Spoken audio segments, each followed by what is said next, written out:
Second down and 1. Mahomes, fake it, step up, launches it downfield to Kelsey.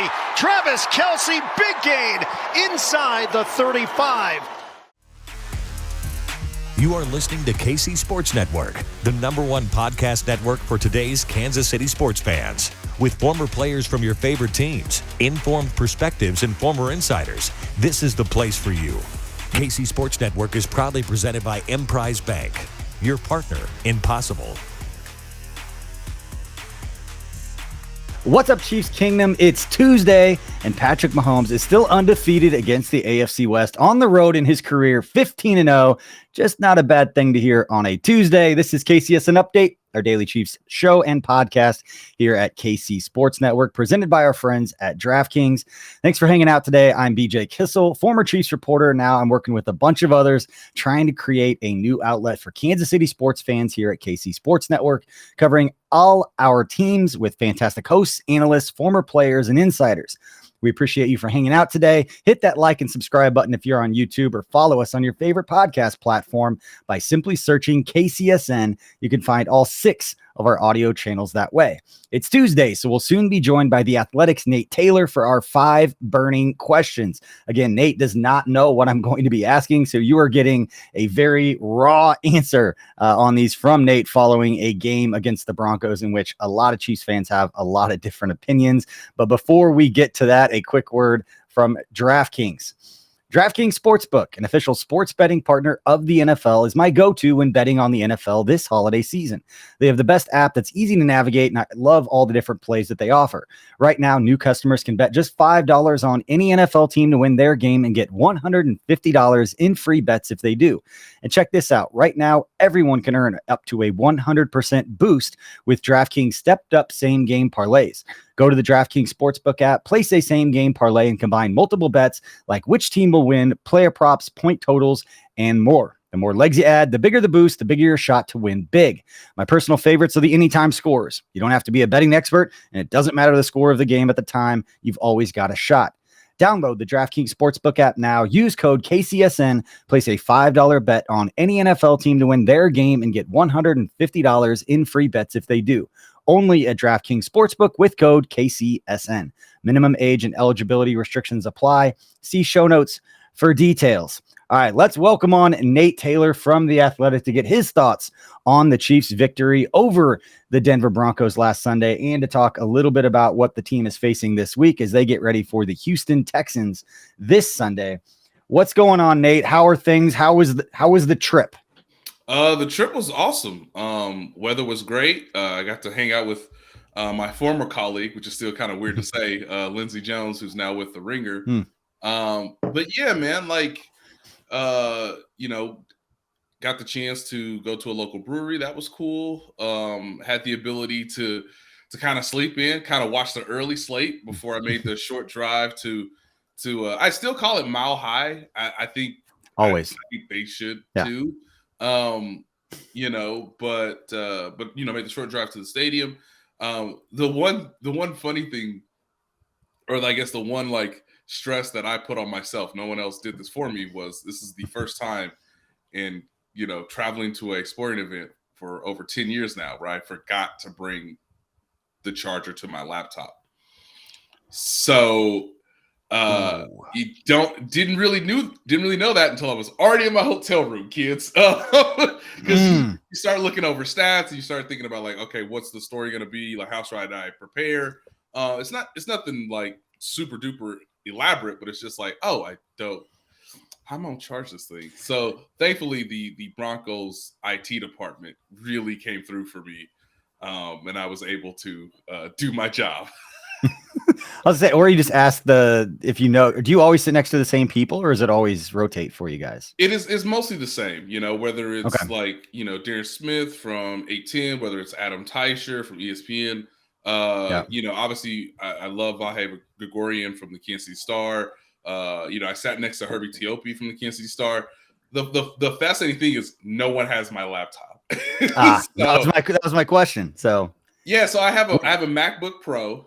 This is mostly credit to Holly, my wife, who is came up through graphic design, and so she Yep. She loves Apple, as do I. I've sort of grown fond of them. It's a wonderful computer. The battery lasts for hours, so it wasn't like super duper stressful, but it was just like, how am I gonna, if something happens on a Monday, like how am I gonna do this? Now I know there are some reporters, and this might break like journalism, the fourth wall, but like I know reporters who have written news stories on their phones. It's not fun, guys. It's not. I would like to use all 10 of these, not 2. But my fingers are too fat. Couldn't do it. I get too frustrated. Yeah. So, same here, man. So, I got through it. I had a full charged battery after the game, and I was still able to write the story of that game. And then obviously yesterday, more about just how do we view the defense and its performance for the Athletic as well. So, yeah. So look, I got home and there it was right on the desk. Yep. That's on me. It's an added layer of stress. I don't think anybody that's never been in that position understands, especially because you guys, I don't know if the Athletic puts you guys kind of under the deadline, under the gun as, the newspapers do, where they've got to get it to print, especially with some of the afternoon or later games where you don't have a lot of time to write. I was like, when I was at the Chiefs, I was always under the gun, but for different reasons. And that I would try to get like my post-game article up, or like a couple of post-game articles up before the plane took off, because the team Wi-Fi was always kind of spotty. And so like after the game, like we do media and all of that, and then we'd hop on the bus, and I would always judge, like, I'd be sitting on the bus, like just typing as quickly as I could. We'd get on the plane, and before it took off, I would have like my little hotspot, and I would try to like write as much as I possibly could, because I, for whatever reason, put all this pressure. Like, I've got to get this up, because if I don't, it's like 3 hours before like this story's going to post. And like, I don't know why I was just like, I have to get this up. But, always racing against that. So I always like the fields and the stadiums that there was a little bit of drive from the stadium to the airport. I need some space here. I need some time. Denver's one of them, because it's in Western Kansas, guys. I mean, holy smokes.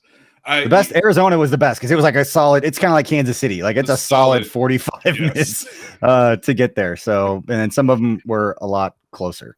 But yeah, that was always my post-game stress of figuring that out. Now, nobody wants to hear about that post-game stress. Everybody wants to hear about their own post-game stress and how we feel about it, and particularly how you feel about it, having been there at this game. And so for the 5 burning questions, the first one I want to ask you, and I think it's kind of at least from our post-game show and what we've heard from fans. I don't know if it's just the emotional side of it, but does this win and how it came about change your opinion on the ultimate goal of what the Chiefs could do in the playoffs? Because there have been some big statements made by not just 1 or 2 fans. This was a nice chunk. I'm not gonna say half, but a large chunk of Chiefs fans feel like getting up 27-0 and then Broncos coming back was either PTSD of like the Bengals playoff game, and like this is going to happen again, and they're not good enough, and they're going to be one and done in the playoffs. I thought it would be done, but that's continued on through Monday. It wasn't just a post-game feeling. So what are your thoughts on, does that win or that game change your thoughts on what we could ultimately see from this Chiefs team? The reason why I'm here, ladies and gentlemen, is to give sound, sage, caretaking perspective and knowledge. It's okay, guys. There's still 4 more bleeping weeks of this before get on the couch, lay down before they actually play a real playoff game. Or hey, maybe it's 5 weeks, because they might have the 1 seed.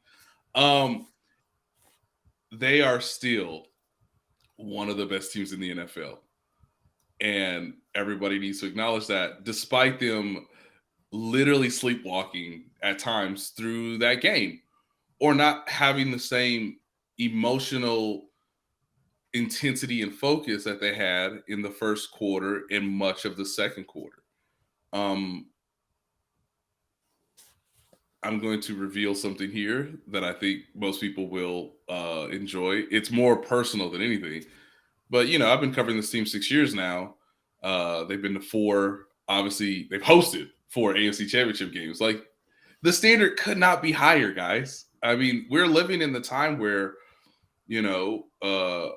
this is the Yankees of the late 90s, where it's just like they need to go to the World Series. They have Derek Jeter. This is like it's all these similar things, but in essence, it's like the fourth quarter.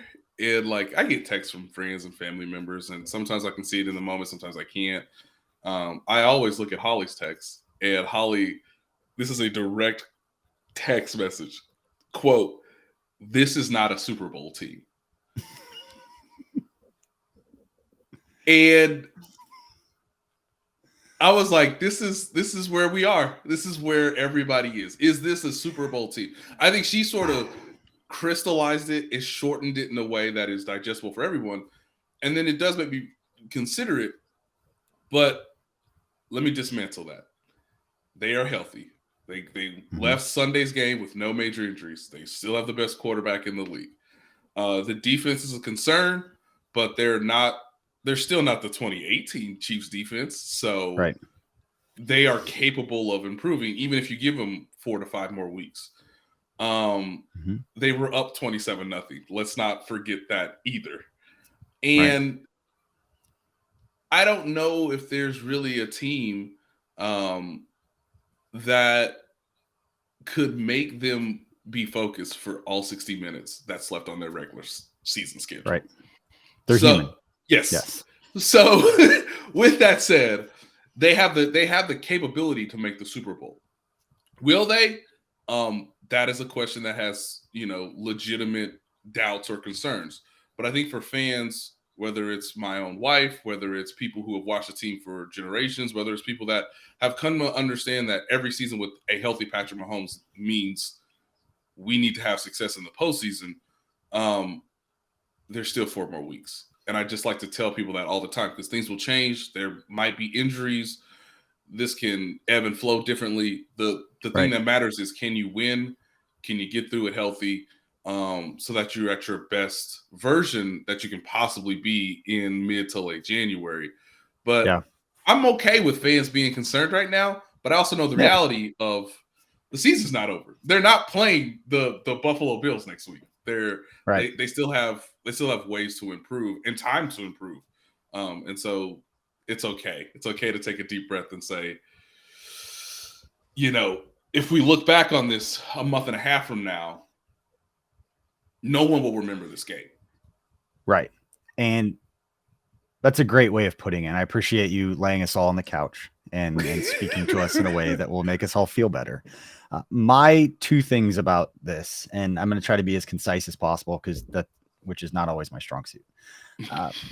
The reason why it doesn't, I will concede that coming into this season, the margin of error I thought the Chiefs had to win their games is smaller than I thought, meaning they're not as dominant as I thought, especially on the defensive side and on the offensive line. I thought they'd be better in those 2 areas.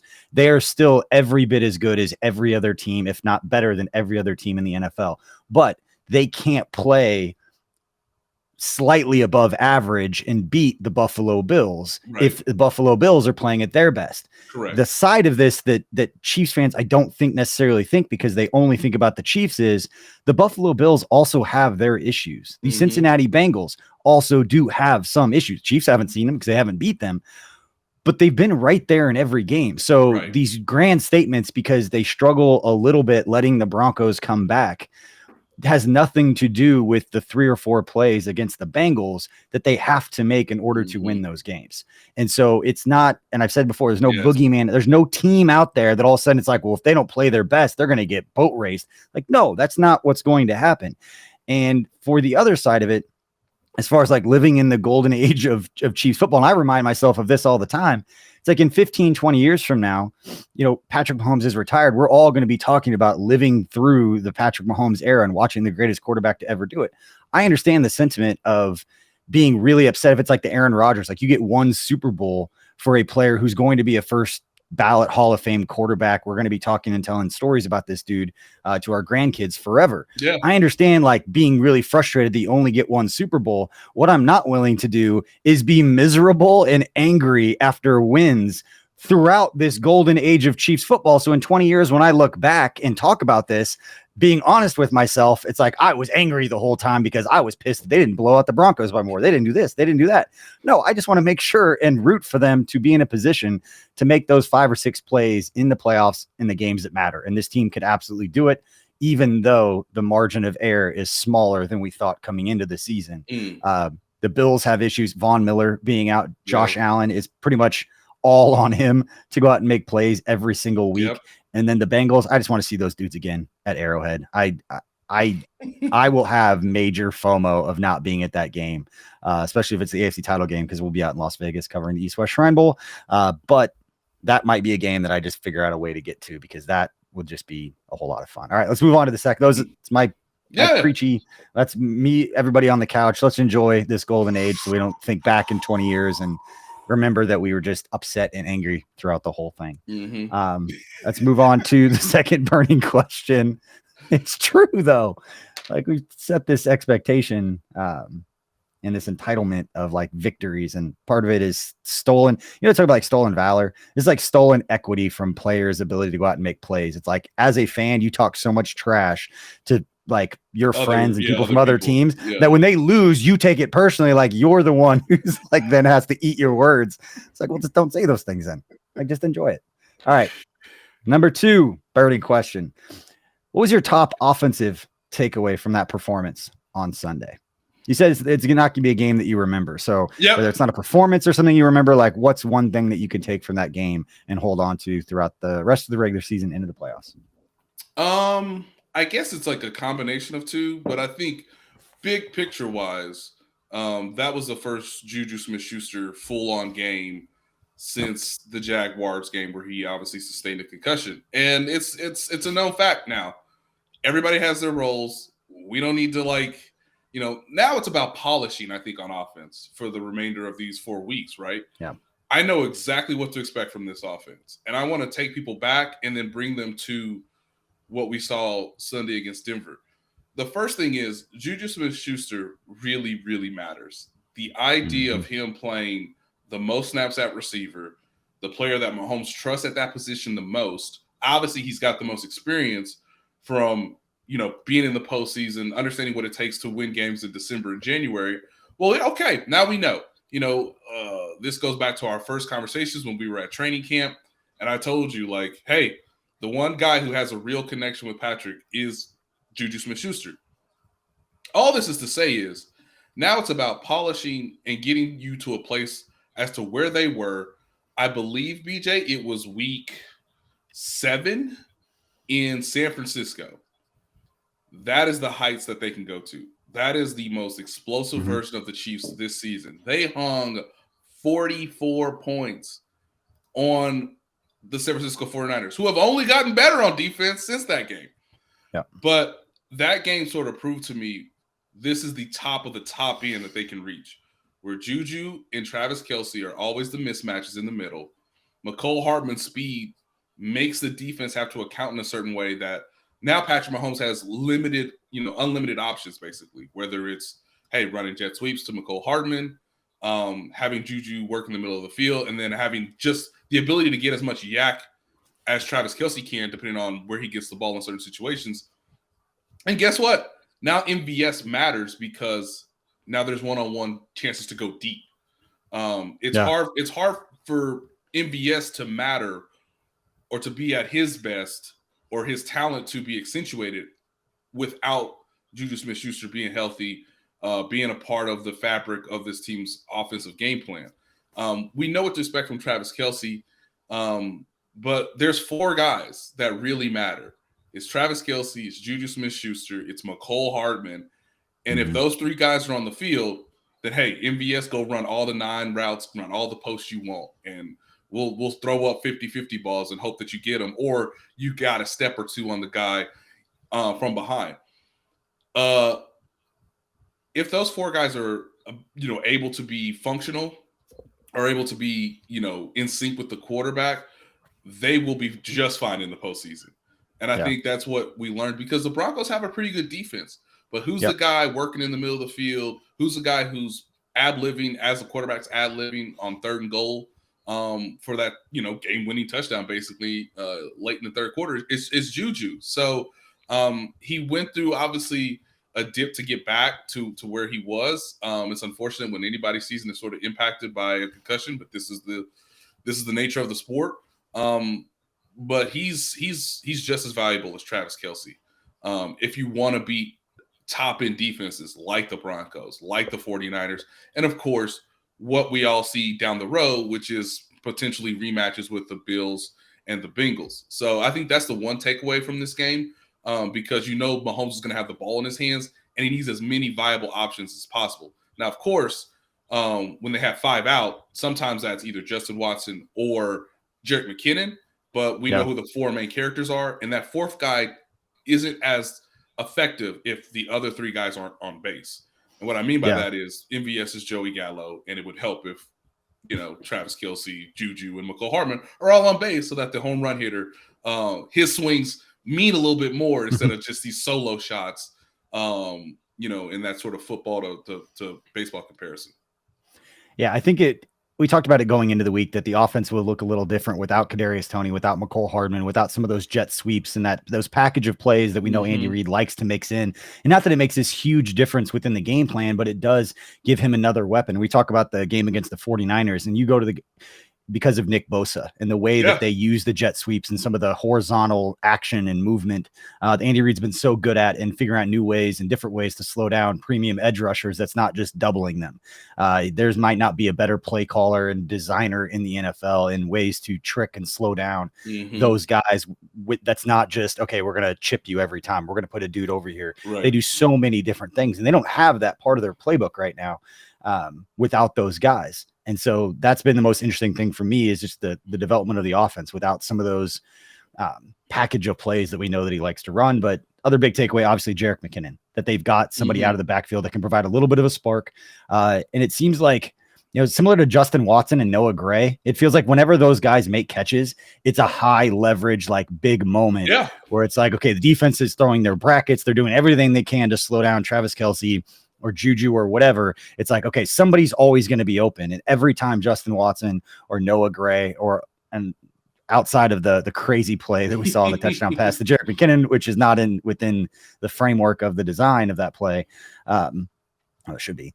When they make those plays, those are always examples of the mental acuity of Patrick Mahomes reading a defense and doing exactly what we talked about. And I know you and I talked about, because we've been around him. His mental ability to play that position and his understanding of defenses has never gotten enough credit. And every time he throws to Justin Watson or Noah Gray, I always assume that it's Travis Kelce first.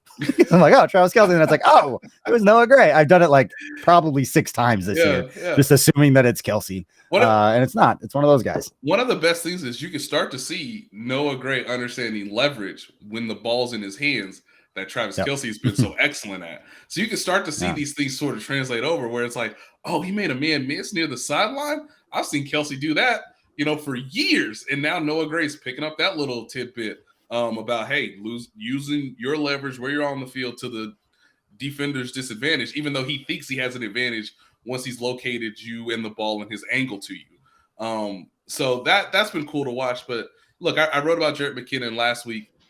He is vital to the offense in terms of the protection pans, in terms of being one of the best pass blockers at the running back position, despite being one of the smaller running backs in the league.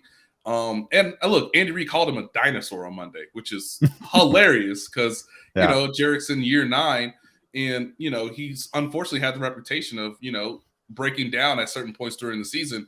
He's played all 13 games. So they're going to have to manage him over the next 4 weeks to make sure that he can be on the field for every game so that he can help Mahomes as sort of being that outlet, as sort of being that additional pass protector like you're mentioning.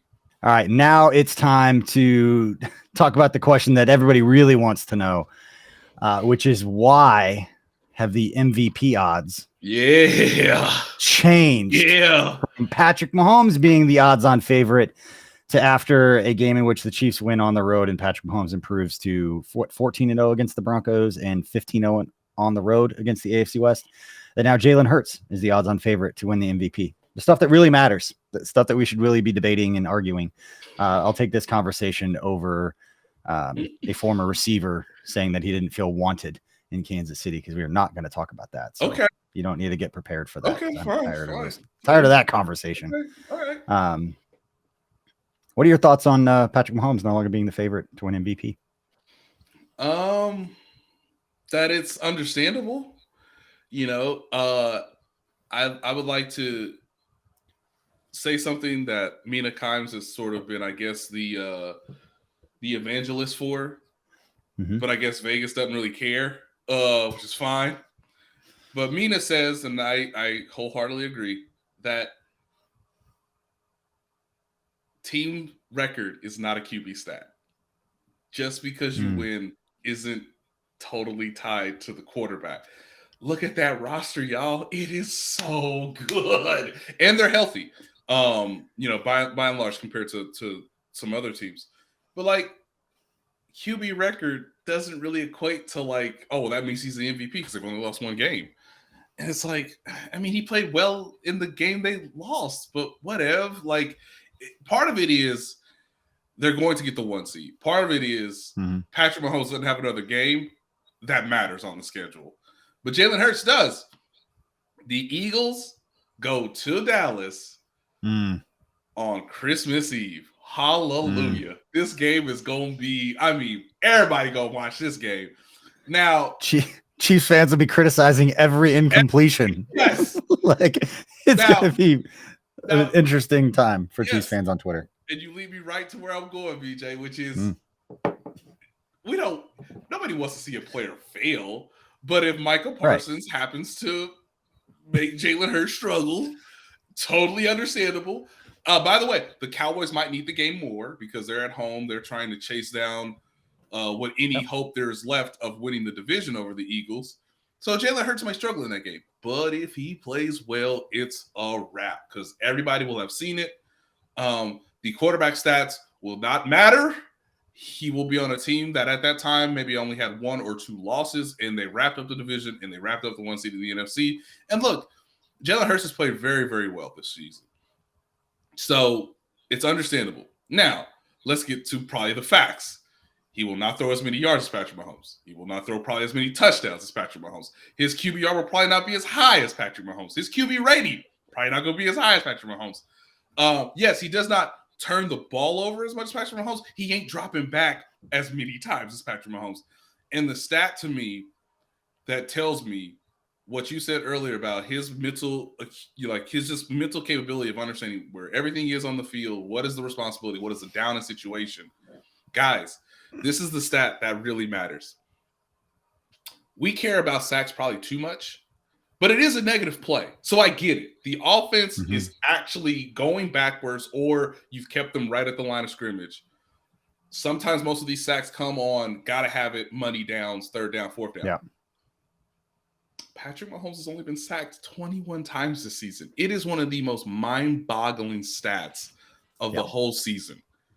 He's only been sacked 21 times. He's thrown the ball all the time. Ronald Jones didn't touch the field on Sunday because they kept throwing the football. And this is to my point. He doesn't take sacks. Y'all.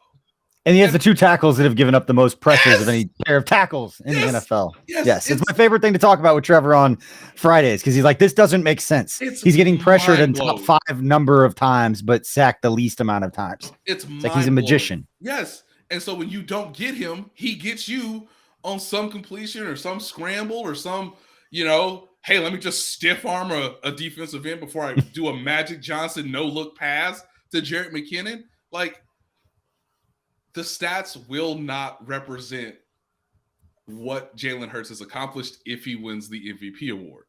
Yeah. I think, just me, I think Joe Burrow's playing better than Jalen Hurts is right now. But more responsibility has been put on Joe Burrow and Patrick Mahomes and Josh Allen more than Jalen Hurts. So QB win record is not a real stat to live and die on, but from a narrative standpoint, hey, the Eagles have been the most dominant team throughout the season, and the fact that we didn't put Jalen Hurts in the top tier category before the season started, all leads us to believe that Jalen Hurts will probably be the MVP, which is why he is switched over to the odds-on maker. I don't even think it has to do with Patrick Mahomes' interceptions on Sunday. I really don't. I just think it comes down to the idea of like looks at the calendar and realizes they only have one loss, and then hey, his stats on most seasons are very, very impressive. Just don't look at the other guy whose team may also win the 1 seed in the AFC. Yeah, I think there's a way to contextualize it. I haven't figured out the best way to do it. I mean, obviously, Jalen Hurts had a good game. They went out and beat a good Giants team really well, and Patrick Mahomes did have 3 interceptions, and that everybody was talking about with him. But, you know, how many quarterbacks around the league could you take and place on this Eagles team, and they would be 12-1 right now? About 7. Or, yeah. About 7. How many quarterbacks could you? If they were healthy, if the quarterback was healthy, yeah, with the same play calling system, with the same skill position, obviously their offensive line is better than the Chiefs' offensive line. That's just right. a fact. Their defense, all of it. Yeah. So I would give about 7 guys who could operate, or at least be comparable to what Jalen Hurts is doing, even though Jalen Hurts is the ability of having his legs as a legitimate weapon. And the number advantage it gives you from just a schematic standpoint, you know, maybe Josh Allen could do that to a certain degree. But maybe Lamar Jackson. But nah, man, like they're still throwing, like no one's really doubled AJ Brown because, again, schematically, you're asking for death because then it's like, well, then you have light boxes and Miles Sanders and, you know, it's why Lamar won the MVP award in 2019 because it was such a what do you do to counteract this? But it was Hollywood Brown and they've got Devonta Smith. Like they're loaded. Yeah. Like, and I get that, but yeah, there's a number of quarterbacks that you could put on that team that I think that team would be just as dangerous as they are. And that's taking nothing away from Jalen Hurts, a very good quarterback in a phenomenal situation, surrounded by studs everywhere. I just don't think if you put, you know, other quarterbacks on this Chiefs team with the amount of pressures that Patrick Mahomes is getting at, where the defense is at right now, you're not gonna find another quarterback who's going to get this team to 10-3 right now. That's what to me MVP means. Like to your point, it's not about quarterback wins. It's about how valuable are you to your team and are you the best player? Yes. Which in football, which I can make an argument. No one wants to hear this. Then let's not talk about it. I can make an argument that actually Justin Jefferson is the MVP this season.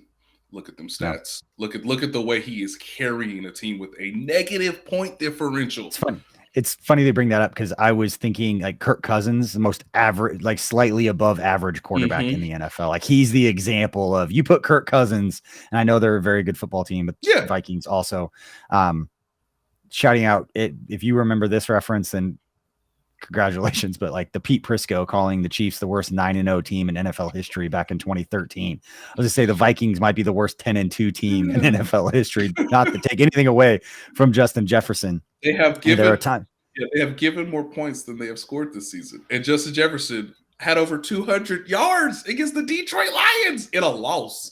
So that game would have gotten way more out of hand if he was on the field. And comparable to his teammates, he is way better than anybody else on the Vikings roster. Yes. Although they do have some pieces. Adam Thielen, not what he was 5 years ago, still very good. Dalvin Cook can still play football. Yes. Let's move. Not Justin Jefferson. That's not him. Exactly right.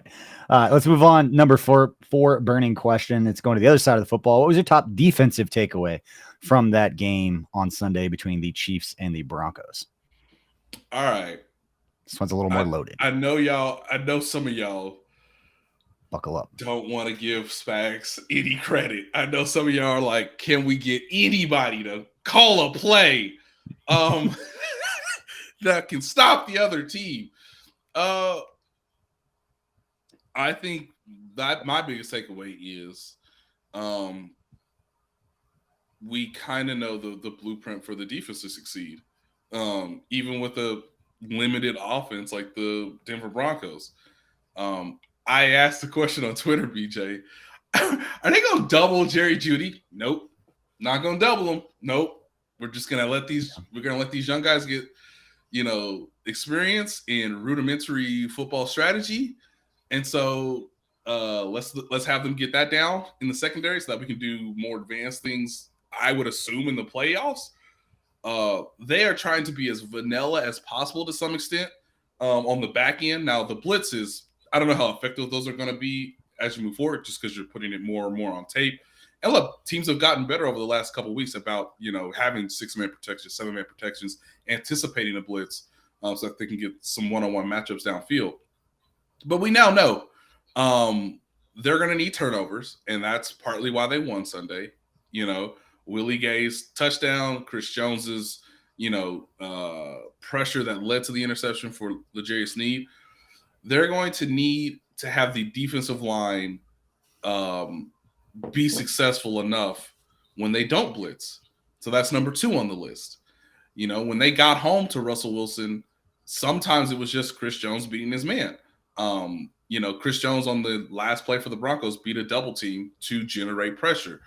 So they're going to need the defensive line to be effective at times when Spagnuolo can't blitz or shouldn't blitz.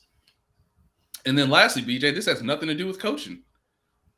Hey, man, play that deep zone and rally to the football. Like, what are we doing? Tackle. Like, hey, guess what? You won't give up explosive plays if you just tackle the man in front of you with the football. Now, I know we're simplifying that, but that's their job. That's what's required to help get the ball back to the offense, because the offense is the unit that's supposed to lead this team, back to the Super Bowl. The defense is supposed to be a supporting actor who gives a really good performance when called upon. When you're on the field, support the offense. And we've started to see now the special teams not terrible. So if we could just remove that from the equation, where the special teams won't be terrible, then it's up to the supporting actor to help the lead actor put together a pretty, a pretty nice dramatic postseason run for this team. But they got to tackle, BJ, and that's a little bit of want to, and that's technique. So, I know they go through it throughout the season on how to form tackle.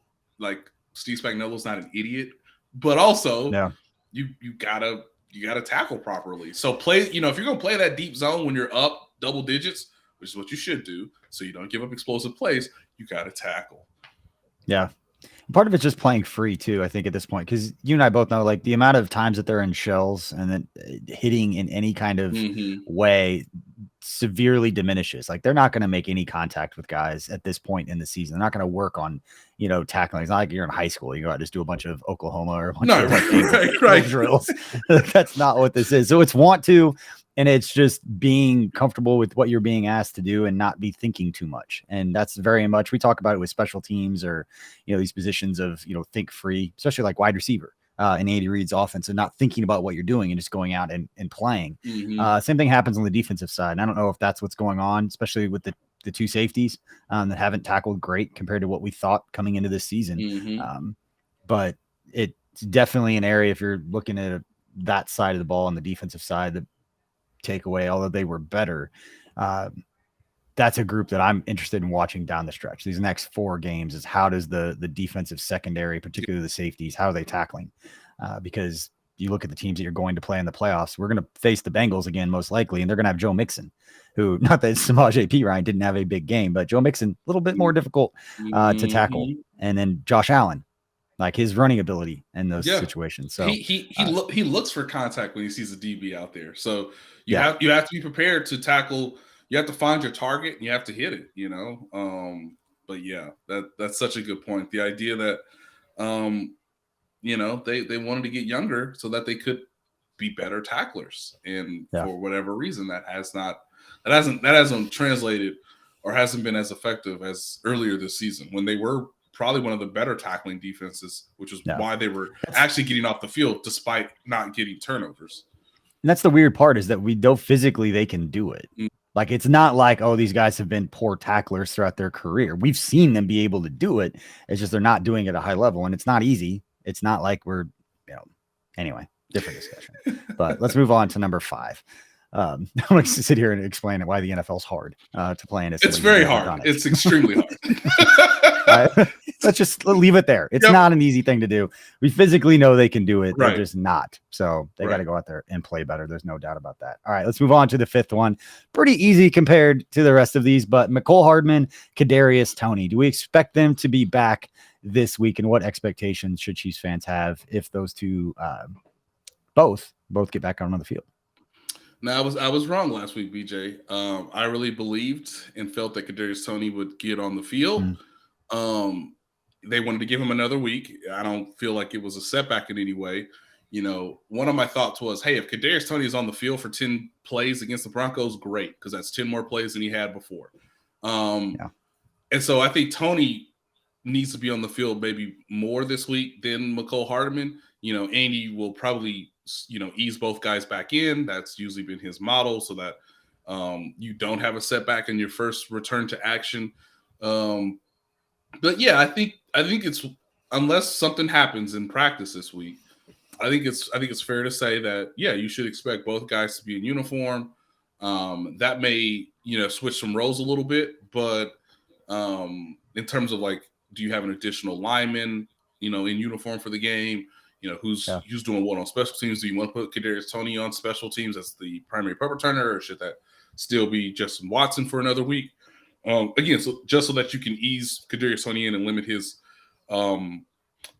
snap count to a certain degree. But yeah, I think it's fair to say that both people will be available if everything goes well this week during practice.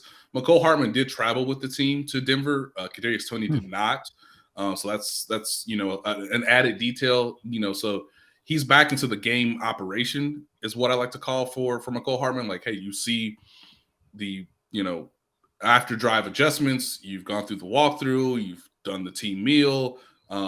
He should be ready to go based on what Andy Reid told us last week. And I think he's very eager to play. He was one of the, in terms of the locker room, he was one of the happiest guys in the locker room because he didn't play, the team won, and he's ready. He's ready to come back. And it's just one of those things where, like, you almost want to, like, I was talking to Trey Smith, who had an excellent game on Sunday. But out of the corner of my eye, I do see Mecole Hardman chatting with some of the guys. I'm like, hey, Mecole, you want to talk on the record? You want to give your thoughts? You back next week? But obviously, you're playing with fire there, Nate.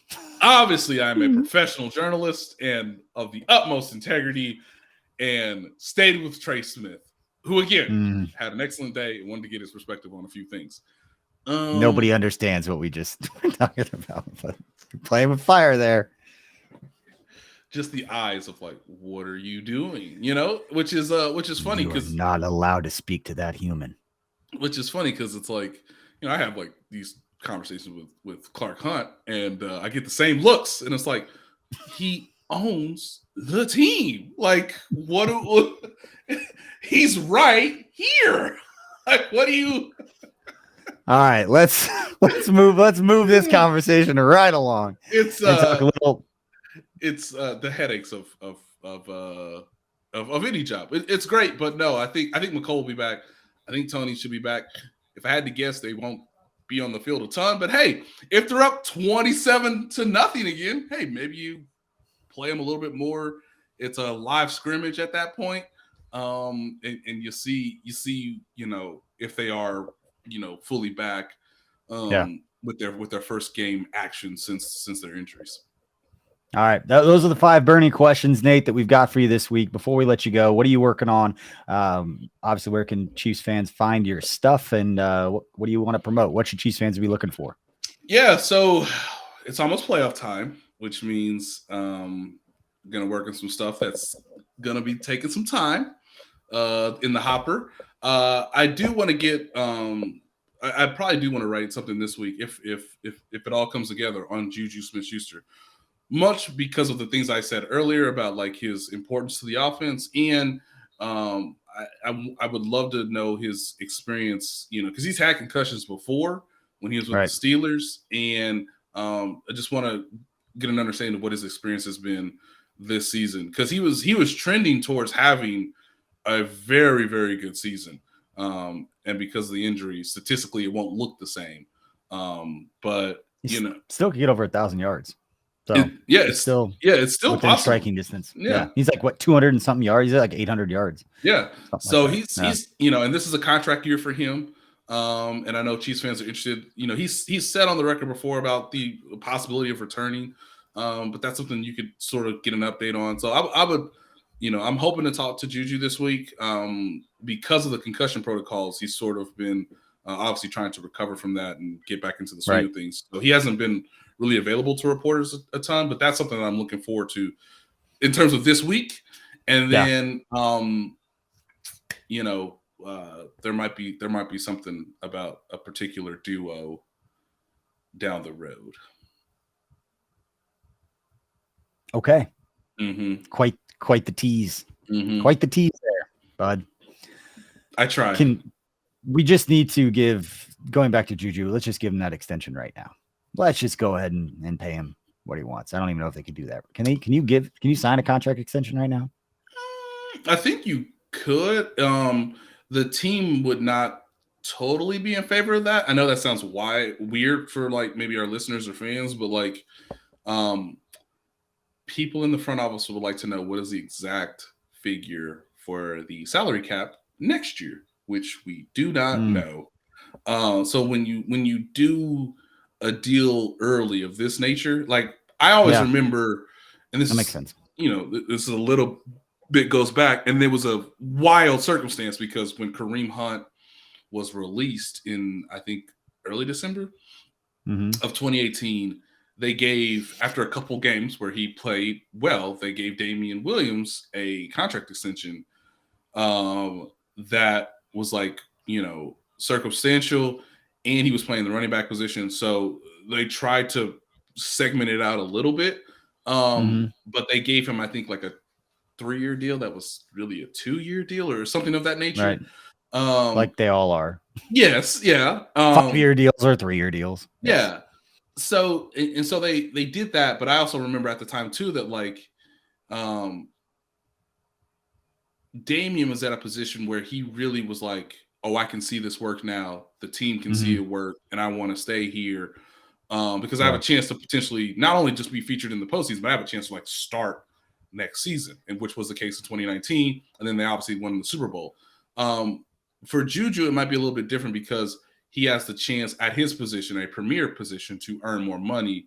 And you would like to know what the cap figures are on both sides, whether you are the player and the representative agent or the coach, general manager, front office executive who has to figure out what the finances are for 2023. And then obviously you use those money to then project what 2024 is. And then of course that brings in the whole new television deal and how that can be either smoothed out or it can balloon. I'm getting really deep into the weeds of this, but I hope people understand that like, as much as the team wants, like the team probably is like dying to give Juju a contract, but they also, this front office has tried to be as diligent as possible in really understanding every figure, every dollar. How does this project out? Because of course the quarterback's on like, a $500 million deal. So you gotta kind of know every little detail as best you can before you get to like the free agency period. And so you usually know these things like around Valentine's Day, like late February before the new league year in mid-March. But they have these 18-week seasons, and now I looked it up. The Super Bowl's on February 12th, so they're not going to release this cap stuff until the Super Bowl's over. So you know it's a little trickier now than what it used to be in a 17-week schedule, and the money's obviously going to grow. But I think everybody would like Juju to sign an extension, but from a financial advisory standpoint, I would say let's get all the facts. And let's see how much of a cushion the team can have so that you can maximize your value. Yeah, I just looked this up, and we'll end the show here with this because I was curious. Because one thing that could be tricky with the Juju, and it's not him, it's his agent. They're going to try to get the most money for him as possible for a player that's been in the league as long as he has. Who I would say that he's been this all pro every year because he's only had like one season where he's had over 1,000 yards, but he's been a very good, solid player. Yes, 6 years in the league. He's only made like $15 million total. Like that's half a season. That's 8 games of Tyreek Hill this year. Like premier position, like premier position. For a player who is 26 years old, like he's looking for that 3, 4 year, 5 year, maybe a 5-year deal. It's actually a 3-year deal, however they want to do that. But he's looking to get paid and deserves to get paid and should get paid. But yeah, it might not be the easiest deal in the negotiate just because, his rookie deal, 4 years, $4.195 million. And then 2021 signed that 1 year, $8 million deal with the Steelers. And then his deal with the Chiefs is 1 year, $3.76 million. That's all he's getting paid right now. So he's going to be looking at a substantial raise. He took a bargain already, Chiefs fans. Just kind of like Nate Taylor should get from The Athletic. We're looking at that kind of blow up on the old paycheck.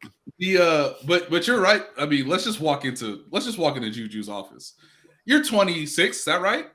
Yeah. So if we ask for a 5-year deal, that's a 3-year deal. If something were to happen, you'd be 29. Guess what? 29-year-olds make even more money than they made when they were 26, regardless of the situation, as long as you are a functional, healthy football player. Which, again, the sport, very violent, very hard on your body. But that is probably in line with what I'm imagining are being discussed at the moment. Or not at the moment, but are going to be discussed, January, February? Or just a straight 3-year deal. Like, which should start to have just 3-year, make it fully guaranteed, and then just be done with all the crap. Like, I know that that's not going to happen, and for many different reasons, but just lock it in and pay him because, and we talk about it, the 3 receivers under contract that are playing for the Chiefs beyond this year, MVS, Sky Moore, Kadarius, Toney. Both on rookie deals. That's the list. And before you get in the comments and tell me that Justin Ross should count, solid player, very exciting. Not going to not sign Juju because of Justin Ross. Like, let's be fair here. Who's unfortunately never played an NFL snap because the sport is hard on your body. I got attacked last time I brought that up. Like, you're forgetting Justin Ross. How could you forget him? He's going to be a stud. I'm like, he could very well be a stud. He's not going to change the plans for extending guys that are going out and picking up 1,000 yards on the actual field. Like, no one's forgotten about Justin Ross. It's just his road is similar. It might be similar to what Jody Fortson went through, right? For a little bit of a different reason, but like that's going to take, like, you're going to have to invest real time in Justin Ross. Whereas right now, again, to carry over from one season to the next, it makes sense for Juju to be one of the higher targets in retention in free agency. Yeah.